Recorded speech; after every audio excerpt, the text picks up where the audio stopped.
మంది విద్యార్థులు తెలంగాణ కోసం త్యాగం చేశారు, జైలుకు పోయారు, దెబ్బలు తిన్నారు.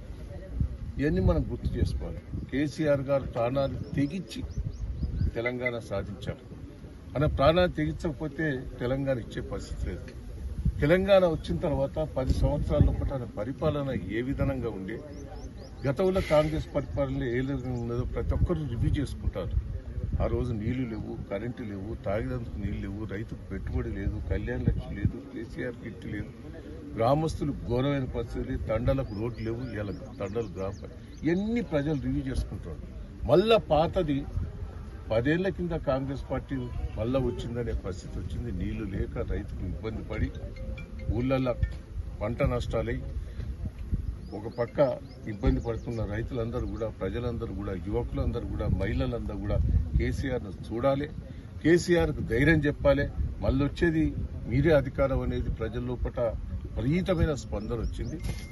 ఈ 25 సంవత్సరాల ఉత్సవాల లోపల మేము అందరం కూడా పాల్గొనాలి, కేసీఆర్ గారికి ధైర్యం చెప్పాలనే ఉద్దేశంతో ప్రజలందరూ కూడా ఉన్నారు. పెద్ద ఎత్తున వస్తారు కాబట్టి దయచేసి అందరూ కూడా సహకరించాలని కూడా ఈ సందర్భంగా నేను రిక్వెస్ట్ చేస్తున్నా.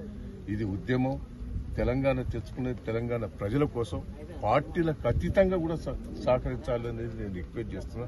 రేవంత్ రెడ్డి ఒక మూర్ఖుడు, దొంగ, తెలంగాణ వ్యతిరేక. తెలంగాణ అంటేనే ఆయనకి ఇష్టం లేదు.